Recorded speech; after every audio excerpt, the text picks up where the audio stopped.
Ada satu hadis yang indah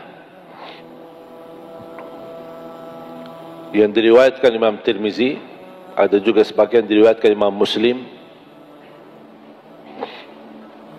Suratul Fatihah ini isinya berdialog sama Allah. Saya paling nikmati baca suratul Fatihah dalam salat maupun di luar salat.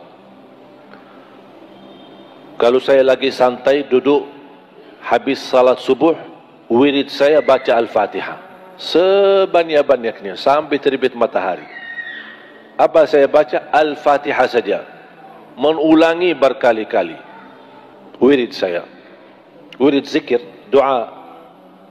Ada orang suka wirid la ilaha illallah, ada orang suka wirid salawat, ada orang suka wirid istighfar, ada orang suka wiridnya baca Quran. Saya wirid saya baca Al-Fatihah. Dahsyat baca Al-Fatihah. Menyembuhkan penyakit, menabulkan hajat, mengangkat darajat, menenangkan hati, memberikan kemudahan, membawa cahaya dalam hati dan kehidupan. Berkahnya luar biasa surat Al-Fatihah. Memiliki banyak nama. Al-Fatihah, Ummul Quran, Ummul Kitab, Asy-Syafiyah, Al-Waqiyah, Ar-Raqiyah, Al-Kafiyah. Luar biasa, banyak nama-nama surat Al-Fatihah. Ulama berkata, kalau ada sesuatu yang memiliki nama yang banyak, itu tanda sesuatu itu sangat agung di sisi Allah. Al-Fatihah. Tidak sah salat kita tanpa suratul Fatihah. Al-Fatihah rukun, tidak bisa diganti dengan sujud sahwi kalau kita lupa suratul Fatihah. Iman pernah lupa suratul Fatihah pas salat? Pernah terjadi? Hah? Bu, pernah enggak terjadi lupa suratul Fatihah pas salat? Hah? Allahu Akbar langsung qul huwallahu ahad, Allahus samad. Pernah enggak? Pengalaman saya ada yang pernah lupa suratul Fatihah. Jadi jamaah sekalian dimuliakan Allah Subhanahu wa taala, hadis ini sangat indah. Menunjukkan Al-Fatihah itu adalah berdialog dengan Allah. Berbicara sama Allah Subhanahu wa taala. Setiap kita baca satu ayat, Allah jawab. Baca ayat yang kedua, Allah jawab. Makanya saya suka kalau baca Al-Fatihah, saya baca Al-Fatihah dengan tenang, pelan-pelan. Dan tidak menyambung ayatnya. Satu ayat berhenti, satu ayat berhenti, satu ayat berhenti. Itu sunnahnya. Dan itu cara bacaan Nabi Muhammad SAW. Di dalam salat maupun di luar salat. Jangan disambungkan. Apalagi kita salat tarawih. Kan di Indonesia kan biasa-biasa sambungkan satu nafas. Waddallin, amin. Aku heran kenapa ini harus cepat tarawih di Indonesia. Kenapa? Aku heran itu. Jangan-jangan ada lomba-lomba siapa yang selesai cepat dapat juara satu ya? Ada ya? Saya belum pernah dengar. Tapi heran aku itu aja. Saya sampai sekarang belum ketemu alasannya apa.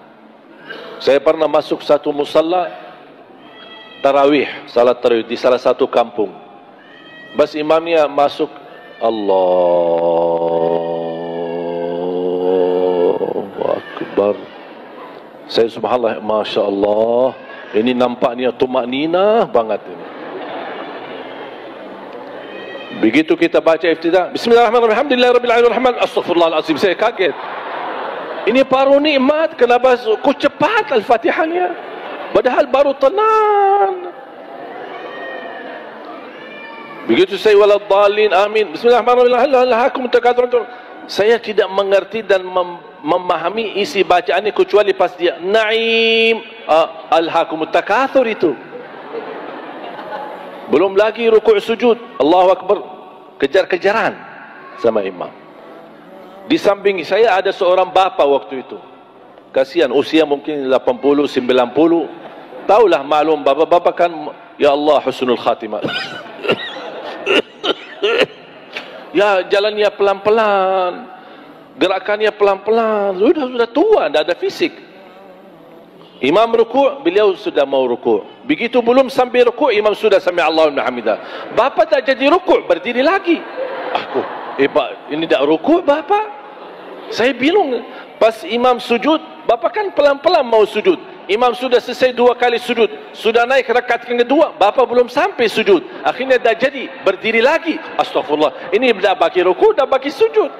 Pas di rakaat yang kedua, saya megang tangannya. Pak, kita pulang aja deh. Capek. Sebagaimana Al-Fatihah itu rukun dalam salat, tumakninah rukun dalam salat. Tidak sah salat seorang tanpa tumakninah. Mau salat 11, mau salat 23, mau salat 2 rakaat pun, yang penting tumakninah. Tidak masalah baca pendek ayatnya, pendek-pendek, surah-surah yang pendek sebagaimana biasa di Indonesia, tidak apa-apa. Asal tenang, tumakninah. Karena bacaan imam yang benar, bacaan imam yang tenang akan menjadi pelajaran bagi makmum. 30 malam kita baca, mendengar bacaan imam yang bagus, indah suara, jelas bacaannya, sempurna tajwidnya, orang awam yang tidak bisa baca sama sekali bakal bisa baca. Karena setiap hari dengar bacaan yang pelan, bacaan yang tenang. Makanya jemaah sekalian, saya harap bukan masalah jumlah rakaatnya, tapi cara salatnya, itu yang harus diperbaiki. Sama dengan seorang sahabat ketika di masjid Rasul lagi duduk, datang tahiyatul masjid. Selesai tahiyatul masjid, dia menghadap Rasul dan salaman. Rasul tidak jawab salamannya. Salli fa innaka lam tusalli. Salat dulu karena kamu belum salat. Kaget orangnya, padahal sudah salat. Salat lagi. Habis selesai datang, dia salaman, Rasul tidak menjawab. Salli fa innaka lam tusalli. Salat dulu karena, tapi Rasul menganggap dia belum salat sampai 3 kali. Pas yang ketiganya, kata orang itu, ya Rasulullah, mohon maaf, saya tidak tahu selain ini. Baru Rasul beritahu, idza qumta faqum mutma'inna. Kalau berdiri, berdiri yang tenang. Wa idza kabbarta fakabbir mutma'inna. Kalau takbir, takbir yang tenang. Wa idza qara'ta faqra' mutma'inna. Kalau baca, baca yang tenang. Wa idza raka'ta farka' mutma'inna. Rukuk tenang, tumaknina, terus terbawa dalam salatnya. Itu yang akan mendatangkan khusyuk. Semakin sempurna tumakninahnya, khusyuk datang sendiri. Allah tidak perintahkan salat khusyuk, tapi yang diperintahkan salat tumakninah. Karena tumakninah rukun, khusyuk bukan rukun. Ketika kita bisa tumakninah dalam salat, gerakannya santai, nikmat, akan datang khusyuk sendiri.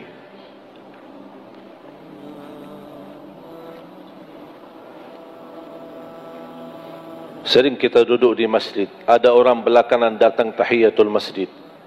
Saya duduk di samping saya, ada orang tahiyatul masjid. Yang aku heran, bisa dia sambil jalan dia zikir Allahu Akbar rukuk. Belum sampai ke rukuknya, subhanarabbiyal azim, subhanallah, sami'allahu liman hamidah. Pas sujud, Allahu Akbar, subhanarabbiyal a'la, subhanarabbiyal a'la. Dia belum sampai ke sujud sudah subhanarabbiyal a'la. Makanya pas dia sampai sujud, suntuh sebentar, langsung Allahu Akbar lagi. Begitu selesai, ya Allah mohon diterima. Apaan yang diterima? Aku heran, kenapa kita salat 2 rakaat tak sampai 10 menit, tapi begitu caranya, wallahi kita malu sama Allah. Fantas bersabda Rasulullah, ada seorang salat 60 tahun salat, tapi tidak ada satu pun diterima di sisi Allah. Apakah kira-kira mau Bapak Ibu 60 tahun melaksanakan salat istiqamah, tapi tidak ada satu pun yang diterima? Mau enggak kita? Na'udzubillahi min zalik. Nikmati salat. Salat itu tali hubungan kita sama Allah. Kalau terputus tali itu, tidak ada ibadah yang lain yang bisa nyambung. Bukan hanya tiang agama, tapi makanya perintah salat Allah suruh Nabi Muhammad datang. Allah tidak turunkan lewat wahyu. Semua perintah agama lewat wahyu, kecuali salat. Nabi Muhammad harus naik, karena ini perintah yang agung, dan harus dia bertemu Allah langsung untuk menerima perintah itu. Allah ingin menunjukkan kepada kita, karena untuk beribadah salat itu tidak ada penantara antara kita sama Allah. Ibadah salat langsung sama Allah. Zakat bisa lewat penantara, titip zakat ke masjid, orang masjid yang antarkan zakatnya. Bisa kita titip ke yayasan, yayasan antar sedekah kita. Tapi salat itu tidak bisa mewakili. Zakat, ada umrah badal? Ada haji badal? Ada salat badal? Tak ada salat badal. Masa kita datang kepada orang habib atau syekh atau ustaz atau kiai, maaf kiai, saya lagi dah enak badan, boleh Pak Kiai wakili saya salat?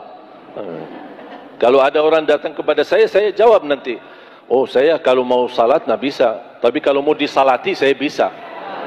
Disalati insyaAllah bisa. Salat tidak bisa mewakili. Satu-satunya ibadah harus dilaksanakan, dan satu-satunya ibadah tidak bisa ditinggalkan apapun alasannya, kecuali kalau terjadi dua hal: murtad, kafir, sudah keluar dari Islam, sudah tidak ada wajib salat. Yang kedua, faham ini? Apa? Kalau sudah begini, sudah tidak ada wajib salat. Makanya saya sering kalau datang ke masjid melihat anak-anak muda lagi nongkrong di luar, tidak mau masuk ke masjid, dia bilang, ayo salat. Dia tak respon, tidak jawab. Oh maaf ya. Assalamualaikum. Mungkin dia begini. Ya, yang begini ya, tidak perlu diajak, karena sudah begini. Salat itu tidak bisa ditinggal. Puasa boleh ditinggal? Boleh, kalau lagi sakit, musafir. Haji boleh tidak haji? Ada orang muslim tidak haji? Ada, belum mampu. Ada orang muslim tidak zakat? Ada, dia miskin, malah justru terima zakat. Tapi tidak ada orang muslim tidak salat semestinya. Makanya tahun 400 Hijriyah ada pertemuan ulama di Maroko, ulama agama, membuat satu buku fikih untuk membantu umat supaya mereka bisa memahami agama dengan cara sederhana. Di dalam buku fikih ini yang dibahas oleh ulama ada salah satunya bagaimana hukumnya orang yang tidak salat. Apa yang harus kita tuliskan dalam buku ini? Ulama bingung menjawab. Dianggap ini persoalan yang kemungkinan susah terjadi. Itu menurut ulama dulu. Kemungkinan susah terjadi, makanya kami tidak berani memberikan hukum dan penjelasan. Karena tidak masuk akal ada orang muslim tidak salat. Ini zaman tahun 400 Hijriyah. Dianggap zaman dulu ulama itu aneh, tidak masuk akal ada orang muslim tidak salat. Makanya mereka tidak berani tulis hukum. Bagaimana hukum orang yang tidak salat? Tidak berani. Karena itu sesuatu yang tidak bisa terjadi. Bagaimana kalau mereka ada di zaman sekarang? Banyak orang muslim tidak salat sama sekali, tidak salat Jumat, tidak salat sama sekali. Na'udzubillah min zalik.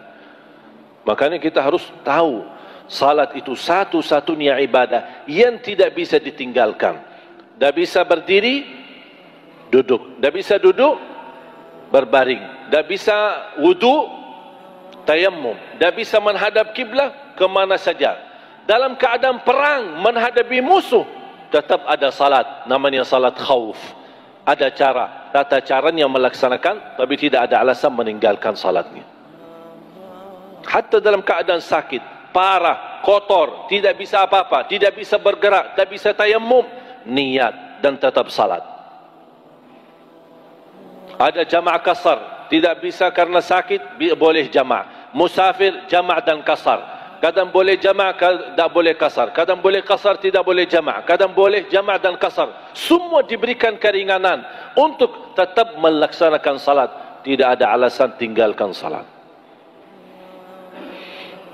Dan salah satu keindahan dalam salat melalui suratul Fatihah berdialog sama Allah. Qala Allah Azza wa Jalla, hadis Abu Hurairah radhiyallahu an, Rasulullah SAW bersabda, Allah berfirman, hadis Qudsi, qasamtu salata baini wa baina abdi nisfain. Aku telah membagikan salat menjadi dua bagian. Yang dimaksud kata salat di dalam hadis ini adalah suratul Fatihah. salah satu nama suratul Fatihah As-Salah. Salah satu nama suratul Fatihah As-Salah. Kenapa dinamakan As-Salah? Karena tidak sah salat kita tanpa surat Al-Fatihah. Kata Allah di hadis qudsi, qasamtu as-salata baini wa baina 'abdi nisfain. Aku telah membagikan salat antaraku dan hambaku menjadi dua bagian. Fa idza qara'a 'abdi alhamdulillahi rabbil alamin. Kalau hambaku mengucapkan alhamdulillahi rabbil alamin, qala Allah hamadani 'abdi. Allah jawab, hambaku telah memujiku. Fa idza qara'a 'abdi ar-rahmanir rahim. Kalau hamba membaca ar-rahmanir rahim, Allah jawab, hambaku abdi athna alayya abdi, hambaku telah memuji dan mengagungkanku. Ketika dia lanjut, qala Allah fa idza qara abdi maliki yaumiddin, qala Allah majjadani abdi. Kalau hambaku membaca maliki yaumiddin, Allah jawab, hambaku telah mengagungkanku. Jadi yang pertama, Allah memuji, dipuji oleh Allah SWT. Alhamdulillah Rabbil Alamin, hambaku telah memujiku. Ar-Rahmanir Rahim, hambaku telah memuliakanku. Maliki Yaumiddin, hambaku telah mengagungkanku. Iyyaka na'budu wa iyyaka nasta'in. Allah jawab, ini antaraku dan hambaku, dan apapun yang dia minta aku berikan. Subhanallah. Begitu dia Allah jawab, dia langsung minta apa? Ihdinas siratal mustaqim. Allah jawab apa? Ini untuk hambaku dan aku ijabah. Siratal ladzina an'amta alaihim ghairil maghdubi alaihim waladdallin. Allah tetap menjawab, ini untuk hambaku dan aku ijabah. Allah jawab kita. Amin. Apa artinya amin? Allahumma stajib. Ya Allah, mohon diterima. Allah jawab, aku terima. Indah suratul Fatihah ini. Saya paling nikmati dalam salat sunnah maupun salat fardu, seindah-indah baca yang selama walaupun penghafal Al-Quran, tapi seindah bacaan yang bisa dirasakan berdialog dengan Allah, itu suratul Fatihah.